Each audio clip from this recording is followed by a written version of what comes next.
Hello, नमस्कार दोस्तों। आज हम बात करेंगे टाटा केमिकल स्टॉक के बारे में और आज इस स्टॉक ने जो है एक नया टारगेट अचीव किया है और अब क्या ये स्टॉक कल भी नया टारगेट अचीव करेगा? तो एक तो हम उसकी बात करेंगे। दूसरे यहाँ पर स्टॉक में जो हाई बन रहा है उसके बाद अगर आपको प्रॉफिट बुक करना है एग्जैक्ट टाइम पर एग्जैक्ट डे पे तो किस तरह से आपको प्रॉफिट बुक करना है वो यहाँ पर मैं बताऊंगा। साथ ही ये वीडियो आपकी एजुकेशन के लिए है, बाय सेल की कोई एडवाइस नहीं है। फिर भी आप ट्रेड करते हैं तो अपने फाइनेंशियल एडवाइजर से कंसल्ट करें। तो चलिए वीडियो की शुरुआत करते हैं। यहाँ पर अगर आप देखेंगे तो स्टॉक ने सबसे पहले जो हाई बनाया था वो हमारा यहाँ पर बना हुआ था 1160 के आसपास। फिर दूसरा स्टॉक ने हाई बनाया था यहाँ पर 1214 का और अब स्टॉक ने इस हाई को ब्रेक करके एक नया हाई बनाया आज के दिन, जो यहाँ पर अगर आप देखेंगे तो लगभग 1349.50 का है।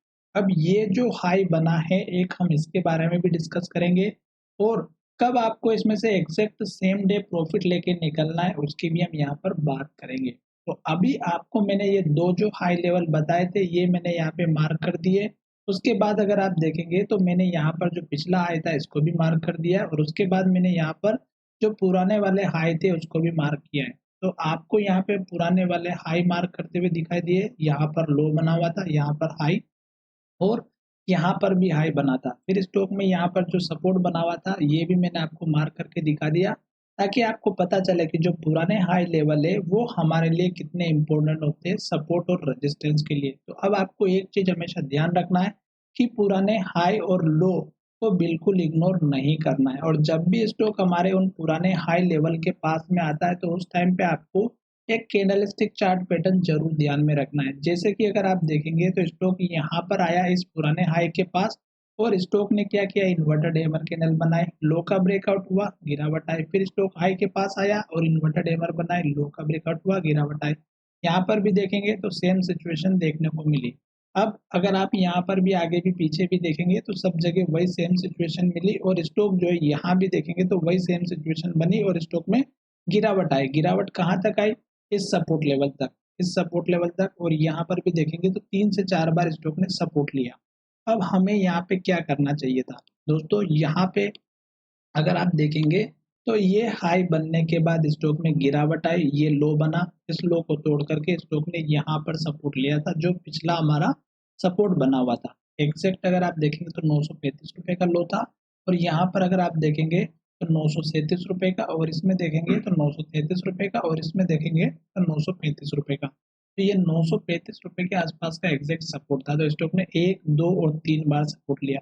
यहाँ सपोर्ट पे हैमर कैंडल बनी, हाई बना और उस स्टॉक ने जैसे ब्रेकआउट किया ऊपर की तरफ गया। अब स्टॉक ऊपर गया तो यहाँ पर जो हाई बना अगर आप देखेंगे तो इस कैंडल के लो का जो सपोर्ट था वह स्टॉक ने टारगेट दिया।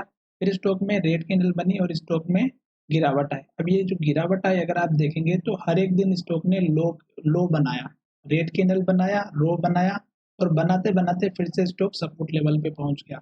जब स्टॉक सपोर्ट लेवल पर पहुंचा तो उसके नेक्स्ट ट्रेडिंग सेशन में स्टॉक ने लो नहीं बनाया और यहाँ से लेके यहाँ तक वॉल्यूम भी कम था। अगर आप देखेंगे तो वॉल्यूम बहुत ही कम है। नीचे मैंने वॉल्यूम की लाइन ड्रॉ करके रखी हुई है जिससे कि वॉल्यूम बाहर दिखाई दे रहा है।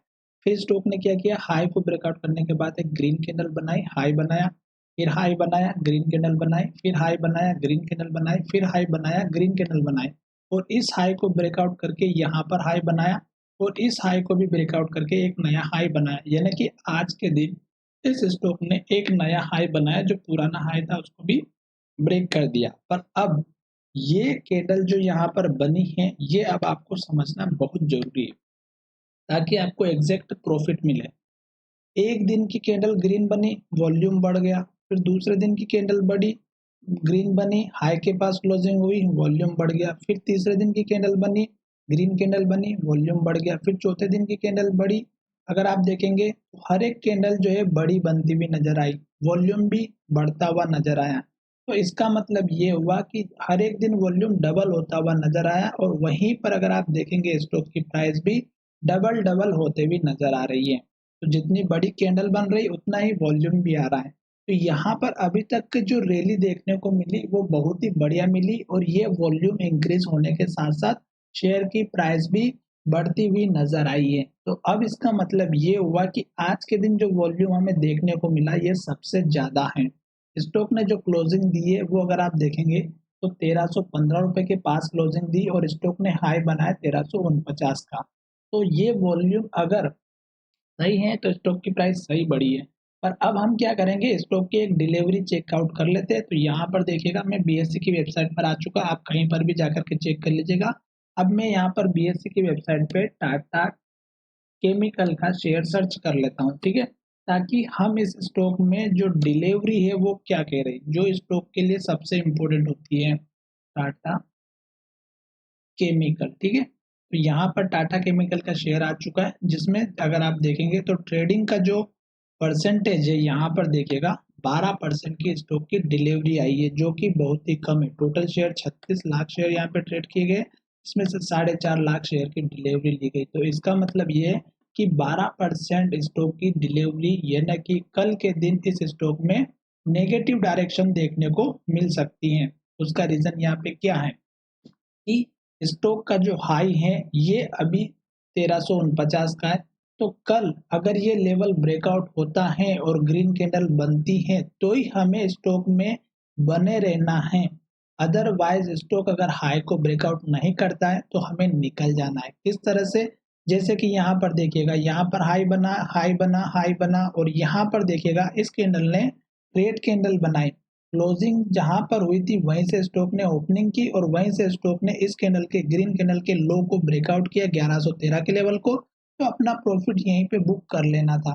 वैसे यहाँ पर आपको ध्यान में रखना है कि अगर स्टॉक यहाँ पे कल के दिन आज का हाई का ब्रेकआउट नहीं करता है और इसके नीचे ही हाई बनाता है और अगर रेड कैंडल बनाता है, भले छोटी कैंडल बने, तो इसका मतलब ये हो जाएगा कि यहाँ से स्टॉक में अब अपट्रेंड देखने के लिए स्टॉक तैयार नहीं होगा, क्योंकि 12% स्टॉक की डिलीवरी बहुत ही कम होती है। अब जिन लोगों ने 12% लोगों ने खरीद के रखा है एटलीस्ट, तो उनको ये नहीं पता होगा कि ये स्टॉक अब बढ़ेगा या नहीं बढ़ेगा। बाकी के जो जितने भी लोग थे उन सभी लोगों ने स्टॉक को खरीद के आज के दिन ही खरीदा और आज के दिन ही बेच दिया।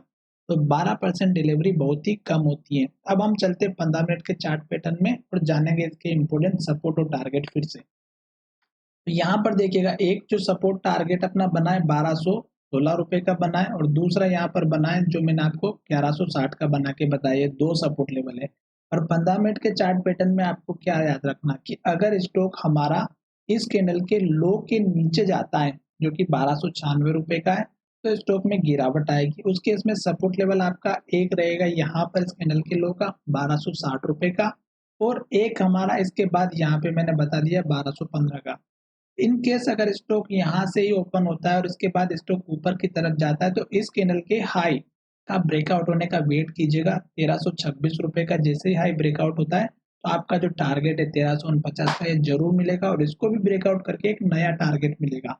तो मैं यहाँ पर आपको दिखा देता हूँ कि इस लेवल के ऊपर जब तक स्टॉक ना जाए तब तक आप एटलीस्ट इसमें ट्रेड ना ही करें। पहली बात, अगर स्टॉक इसके ऊपर ओपन हो गया वो एक अलग बात है, और अगर स्टॉक इसके नीचे ओपन होता है या इस कैंडल के अंदर ही ओपन होता है, ये जो मैंने अभी रेंज बनाई है इसका मैं कलर चेंज करता हूँ, ब्लैक कलर करता हूँ ताकि हमें अच्छे से समझ में आए। तो ये ब्लैक कलर कर दिया। तो स्टॉक जब तक इस रेंज के ऊपर ओपन होता है तो ऊपर जा सकता है, और अगर स्टॉक इसके नीचे ओपन होता है तो इसके नीचे आएगा, और अगर इसके बीच में भी ओपन होता है और स्टॉक ऊपर जाएगा ब्रेकआउट करके तो ऊपर की तरफ, और अगर इधर यहाँ पे नीचे जो है इसके नीचे जाना स्टार्ट करता है तो नीचे जाएगा। पॉसिबिलिटी ज्यादा से ज्यादा इसके नीचे की है। क्यों? क्योंकि अगर आप देखेंगे तो स्टॉक की जो डिलीवरी है वो बहुत ही कम है। साथ ही अगर आप यहाँ पर देखेंगे यहाँ से लेके यहाँ तक स्टॉक का जो वॉल्यूम था वो बहुत ही घटते घटते घटते नीचे आया था। अब स्टॉक का वॉल्यूम कल आपको डायरेक्शन अच्छे से दिखाई देगा। साथ ही अगर आप यहाँ पर ये जो 9 डेज का या 9 कैंडल का मूविंग एवरेज अगर आप देखेंगे तो यहाँ पर इसने बाई के लिए बोला था और उसके बाद से यहाँ पर इसने सेल के लिए बोला था। अगर आप इस मूविंग एवरेज का भी यूज करते तो यहाँ पर स्टॉक की प्राइस थी 1080 के आसपास की, और यहाँ पर अगर आप देखेंगे तो प्राइस की वैल्यू थी 1300 रुपए के आसपास की। तो यहाँ पर आप एक सिंपल मूविंग एवरेज भी देखेंगे तो बहुत ही अच्छा काम करेगा, और यहाँ पर भी देखेंगे तो सेम सिचुएशन वही बनी हुई है। और यहाँ जा करके हमें जो इसने सेल आउट के लिए दिया था। तो एक मूविंग एवरेज अगर आप लेकर के रखेंगे तो और भी अच्छी बात है, जो कि आपकी क्लियरिटी अच्छे से दिखाई देगा। अगर इसके नीचे चला जाता है शेयर की प्राइस 9 कैंडल की मूविंग एवरेज के नीचे, तो आप अपनी जो है अपनी पोजीशन को स्क्वायर अप कर सकते हैं। साथ ही अगर स्टॉक लगातार रेड कैंडल बना रहा है और लो बना रहा है तो निकल ही जाना है। अगर इस तरह से नई कैंडल बनाता है और ऊपर की तरफ जाता है, हाई बनाते बनाते ग्रीन कैंडल और हाई के पास क्लोजिंग होती है, तो आपको इस तरह से काम करना, जैसे यहाँ पे ग्रीन कैंडल बनी, यहाँ पर भी ग्रीन कैंडल बनी, यहाँ पर भी बनी, यहाँ पर भी बनी, और यहाँ पर देखिएगा स्टॉक ने ना हाई को ब्रेकआउट किया और नए स्टॉक ने ग्रीन कैंडल बनाए और स्टॉक ने रेड कैंडल बना दी, और जब रेड कैंडल बनी तो लो ब्रेकआउट होता है, तो आप अपना प्रॉफिट बुक कर सकते हैं। चलिए वीडियो कहीं विराम करते हैं। धन्यवाद, मिलेंगे नई वीडियो में।